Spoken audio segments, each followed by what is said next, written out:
Amazing, it's raining almonds. This is too much. Amazing.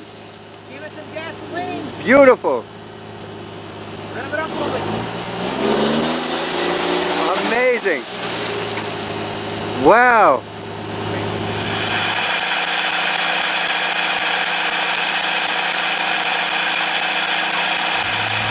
Brothers and sisters, we're here at a World Historic event.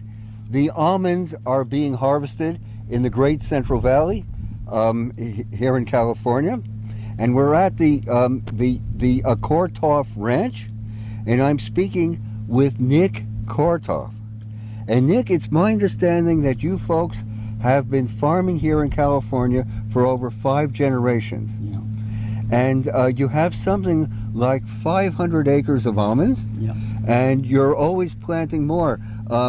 Steve was telling me that you've just acquired another 100 or so acres. About 80 acres. About 80 acres. We planted in January. Right. And so after the trees only last for about 24, 25 years. Yes. And the production on them drops off, and they're just, they get real weak, so we pull them out and replant. You pull them out and replant? Yes. Okay. Yes. And this particular orchard right here was a new type, what we call a hybrid rootstock. It's very hardy, strong, and these trees here are not very old, and you can see how big they are. Oh, yeah. They grow almost twice as fast as a normal normal tree. Okay, and just how old are the trees we're looking at? These trees right here are 6 years old. 6 years old. Yeah. So it looks like that they've more or less come into full bearing. Would you say? Not quite. Not quite. These are 6 years old, and but this is their second crop, what we call second crop on them. Okay, second crop. And I understand with some of the varieties you have, you could get some sort of bearing within 4 years after planting out. Yes. Well, these here had a little bit crop on them. A little bit of crop. Third year they have a little bit. Fourth year, about 1,000 pounds to the acre, or a little more. Yeah. Now these here, we estimate the crop here to be about 2,000 pounds this year on these. So in other words, your average was around 2,000 pounds an acre, or which and I understand it's about 100 trees per acre. Or these here are 110 to planting on this particular one. So basically, the average production per tree of shelled almonds would be around, let's say 22 pounds or something like that. We're hoping to get it up closer to about 25 to 30 pounds. 25? Yeah. In other words, so each tree yields, in our terms, a case of almonds, a 25-pound box of almonds. Yes. Yeah, okay, which is a lot of doing for some almonds. Yeah, but this particular, like I said, these are hybrid, and these are some new varieties we plant here. The pollinator here is a soft shell also. It's a superel. Superel. The regular nut we have here is a non-perel, and our pollinator is a superel, and it's a soft shell too. So they're two premium nuts that we're planting here. Now, the superel is also a productive almond. It makes almonds that we can eat. So it's not just here for pollination. Yeah, it's a premium almond too. Oh, it's a premium almond. Yeah. So now, if you have your production almonds here, as far as the pollinator, is it planted? Is every other tree a pollinator? Yes. Oh, so every other tree is a pollinator. Yeah, that's a non-perel in back of you. We shook it already, and that's what's on the ground. Okay. And right here is a superel. Superel. And this won't be ready for another 3 weeks. Another 3 weeks? Yes. So we're picking these up right here, and what we're going to do is put the water back on here, and it'll take about 10 days for it to dry. As soon as the ground dries, about a week. And we'll be back in. These will be splitting open. You can see that the suture is just starting to, you can just start seeing it. Just starting seeing it, right? See? You see how it opens when you really touch it? Okay, so you have a 3-week gap in production. 3 weeks, they'll be open and be ready to shake. Ready to shake. Yes. I see. Amazing, amazing. And in my understanding, altogether on your 500 or so acres of land, you have something like 70,000 trees, or upwards of that number. Yeah, pretty close to that. Yeah, That's a whole lot of work indeed to take care of. Not to mention, and it's not just irrigating, but of course pest control and fertilization and all of that. Oh yeah. So it's our biggest battle here is weed control, since we can't weed put control. Yeah, so we can't put the chemicals on it. As you can see, the berm right here in back of you, we've been burning this about every 3 weeks. We have a flame. You have somebody with a torch or flame? No, we have a tractor that does 2 rows out of one time. And it throws a flame, about a 4-foot SWAT flame. And all it does is singe the weeds. As you can see, it doesn't kill them completely, it just singes them. And we keep doing that, and then we get it fairly clean like for harvest, so the almonds will blow right through. How wonderful. Very good. That makes so much sense. Now, and then there's the whole problem about irrigation. So in irrigation, you don't have a drip system, but you're actually flooding the fields. You flood the fields. Yes. What we do is we irrigate every 2 weeks, every other row. So so the fields are flooded. And where does the water come from? We have deep wells here. You have on this wells? particular ranch. And maybe when you guys are driving in, you've seen one up there on the road there. That well went out on us last week. And they're putting a new well in there right now. Well, I see. And so our water table over here has been dropping. So we have to update them. Last year we dug 4 new wells. You got 4 new wells? And this one this year is the first one this year. So within another year or so, we'll probably be repairing or replacing all of ours. Pumping plants. So, but basically, it has to be well water. It's well water that you're using. Yeah, on this area here. On the other ranches where we're closer to the canal system, we have what we call surface water. Oh, so you have which is basically the snow melt off from the high Sierras. Sierra, which has got to be the most pristine water on the surface of the earth. That's an amazing and thing. we prefer that because that's part of we pay for that in our taxes. We surely do. And when we pump here, it's very expensive to pump. This particular ranch right here is 160 acres, and it cost us about $4,000 a month. $4,000 to $5,000 a month right now, every month to water these. I see, and the basic cost after the well itself is simply the electricity cost of pumping is $4,000 to $5,000 a month. Just electricity, plus the maintenance and upkeep. So it's a pretty intense and intensive process indeed. So it takes a whole lot, brothers and sisters. A whole lot of endeavor, intensity, and focus to bring you the almonds that are going into your almond milk and your almond butter. It's not a simple procedure at all. It takes focus, it takes concentration, and it takes so much genuine hard work. And by the way, that hard work is in circumstances of intensity, because I imagine it's probably around well over 90 or up into the hundreds right now as we're standing here. It's right at 100 degrees right now, and before today it's been between 107 and 104 degrees for this is the 13th day of 100 degrees or better. Okay, and just some quick questions. In my understanding, all of this whole great big Central Valley was once a great inland sea, in my humble understanding. And it's because it was once an inland sea for millennia that has contributed so much to the inherent fertility of the soil. So it's once a great inland sea. I understand. What do you guys do to bring fertility to your trees? In this particular area, we have salt deposits here. This particular field, as you can see, the dust and everything, that's all because of the salts in the soil, what we call alkaline. And in order to leach them out, the tree does terrible in salty and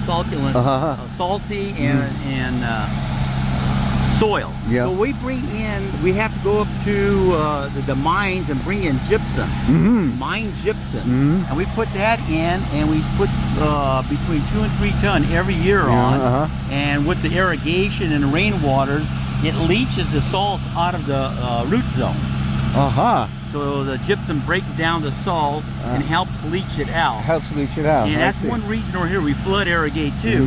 So as you can see, we flood the water from berm to berm, and the pressure of the water forces the salt down. The gypsum breaks the salt up and leaches it out of the root zone.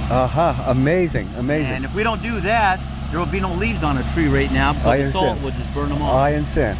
And how about things such as compost or manure or things like that? What we do after harvest, we'll water the trees real good, and then we'll come in and we'll put 10 tons of compost on per acre. 10 tons per acre? We put 10 tons on. And because we can't put nothing else because we're limited to being organic. Sure, sure. And we feel that if the root doesn't pick it up, we spray stuff on the leaves to help nurture it a little bit, but if it doesn't pick it up from the root zone, we believe it really is not beneficial. So that's why we put so much on then.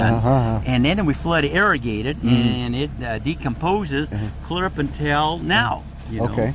And the compost itself, I imagine a large component of the compost happens to be cow manure, or so one would say. Yes. And what are the other components of the compost? It's mainly cow manure. Mainly cow manure, yes. which has been aged or standing out there in piles.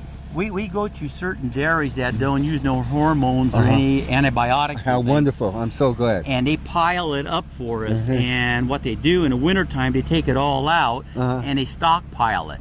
So it's actually composting in a big pile. It's composting. Yeah, and then they move it sometimes a second time, and that moves it around, helps it break down more. And then we bring it in here about the 1st of November, and then we spread it and we disc it in. So it stays in the soil. We have to have manure, composted manure, 120 days before harvest. You can't put it on any later than that. Before. Okay. So we put it on so we have an extra 60, 90 days before the deadline, and it's all worked in. And as you can see, there's nothing on the berms. It's nice and clean. Right, it's as clean as can be. Okay, so the age of the compost itself is aged before. For how long would you say that it's aged? They start bringing it out probably in December, January, and they put it in big piles. 6 months to a year. So it's aged 6 months to a year. Yes. 6 months to a year. Okay. And what do you do about and just what measures do you guys take to control damage by insects? Like for instance here, we have some organic sprays. One of that we've been putting on is Cinerate, and it's made from squeezed oils out of oranges. From orange peel. Yes. And we mix that and we spray it on, and it's a contact killer, and it lasts pretty good. And sometimes if it doesn't work real well, we mix neem oil, which is neem oil. Yes. Squeezed from a plant, and we put that on. How much? And other things, there's other mined rock and stuff that mix with water that will work for worm control and other things. But they're all natural things taken out of the soil that we put on there. Oh, that's fascinating. What do you see as the biggest challenges that you're facing? The biggest hurdles? I think one of our biggest hurdles is weed control. Weed control. Weed control is one of our. We fight constantly, and when we pick these up right over here, we're gonna put water here, right? And if we can't get back soon enough, the weeds get big. Sure, really. Yeah, and we have to mow it. Especially again, you know. And as you can see some of the stubble out there. We just mowed that. We mowed that about. Well, we mowed it 2 days before we shook the trees. So 9 days ago, that was mowed. Okay. And you can see on this side over here, you can see the weeds coming through already. That's after 9 days. Yeah, I see. And the other challenge, I imagine, or the wild card in the deck, is of course the drought. Yes. You know, because the drought. I understand that this last year you had a reasonable rainfall, which is at least satisfactory, but by no means are we over with the drought. So how much of a threat would you say that constitutes? If we continue in our water, see, this particular ranch right here is our water supply is all deep well. We pump it all regardless of rain or nothing. So we have plenty of water for this rain. But if we have a drought for another couple of years and the water table drops, we might have to dig a new well. Oh, I see. And the well, we dug one last year, 350 feet well. 350 feet? Yeah, and that's not considered very deep for this time and age. And that's cost $110,000 to put that well in. $110,000 for one well. one single Yeah. well.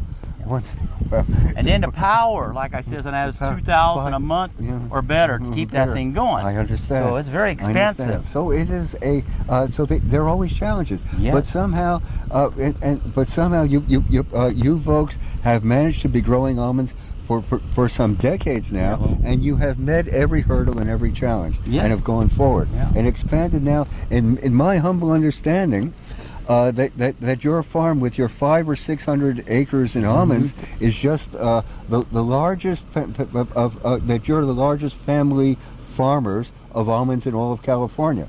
No, well, we probably would have been a couple of years ago, but we have other enterprises coming in now that probably have the singular family we probably are. But we have other neighbors and stuff are converting acres over to organics right now, which will be way larger than this in the next couple of years. Oh, right. No, I understand. But as far as acreage grown or owned and maintained by a single family, you happen to be tops. Yeah. You're definitely the largest. Yeah. So that's very, very significant indeed, because family farming indeed is so very, very precious. It's such a precious asset here in these United States, and it has to be maintained because there are so many hoops and hurdles and threats to family farmers day in and day out. You know, and corporate agriculture has tremendous oomph and has tremendous power behind it.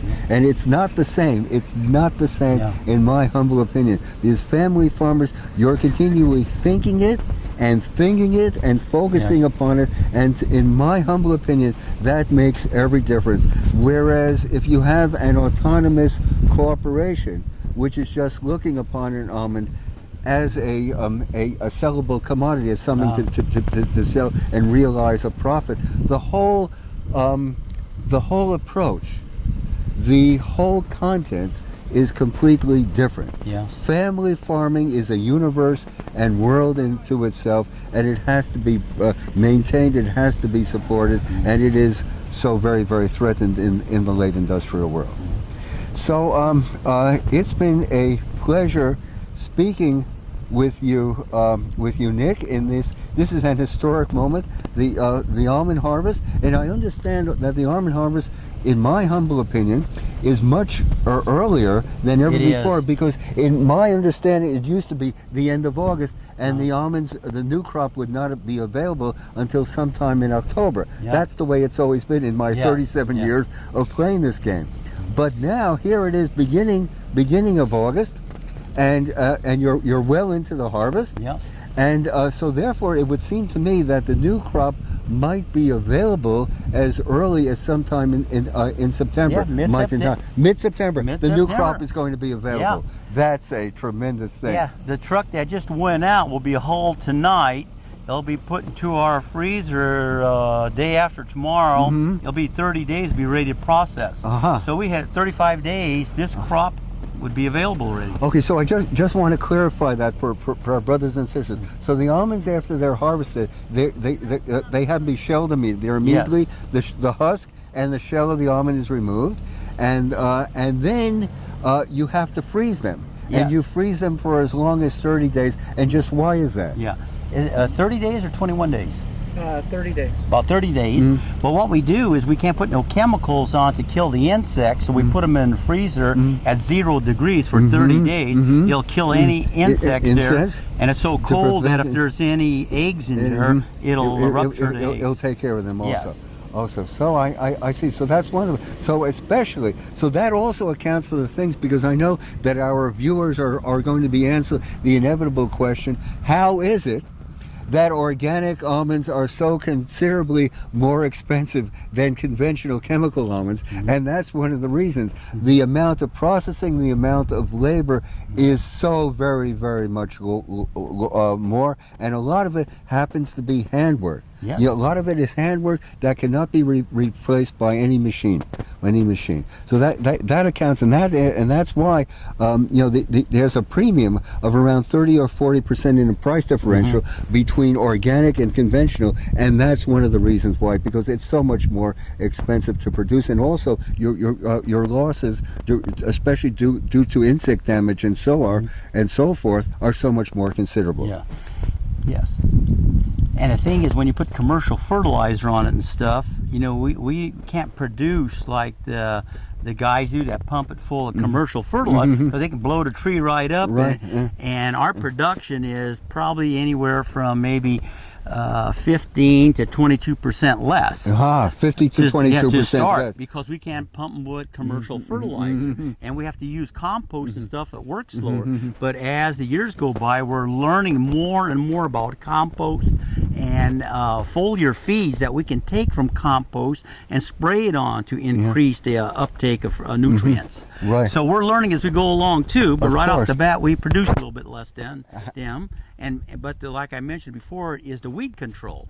We're constantly see most conventional orchards right now. It looks like a sidewalk. Cause they sprayed it for the last 2 months, and there's not a weed out there. Right. But as you see ours, like I mentioned to you, we burn them about every 3 weeks. We got to burn the berms. We got to mow the centers. And as soon as we pick these almonds up, we'll have to come back through before we shake the other variety and mow it again, and possibly burn the berms again.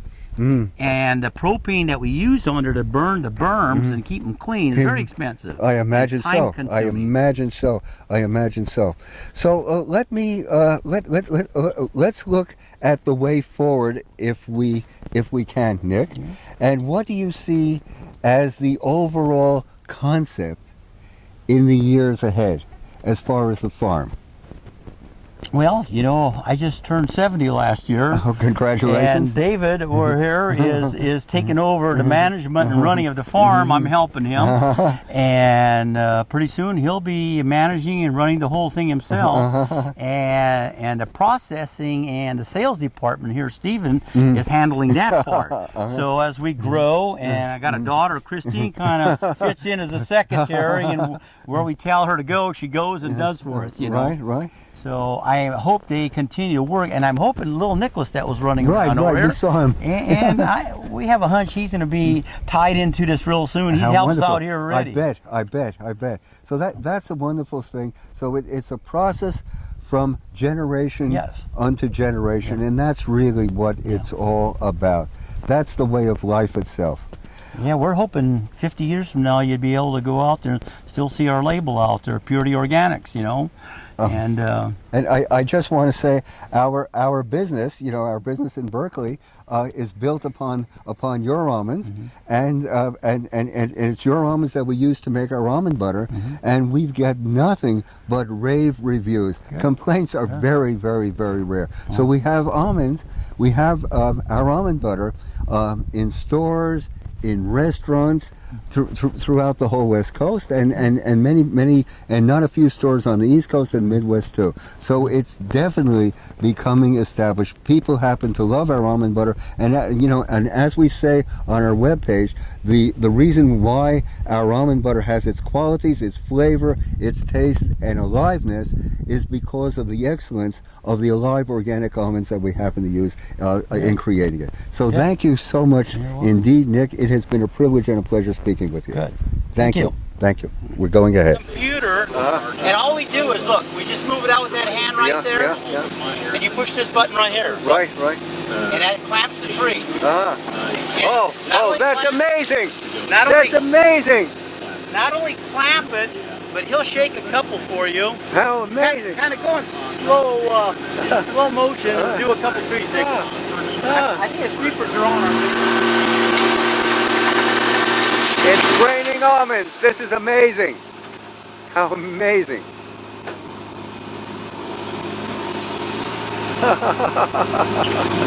Beautiful. It's raining almonds. Amazing. Amazing. Human ingenuity is boundless and unlimited. How the machine grabs the tree, it clasps it, it shakes, and then it backs away. Shake, rattle, and roll.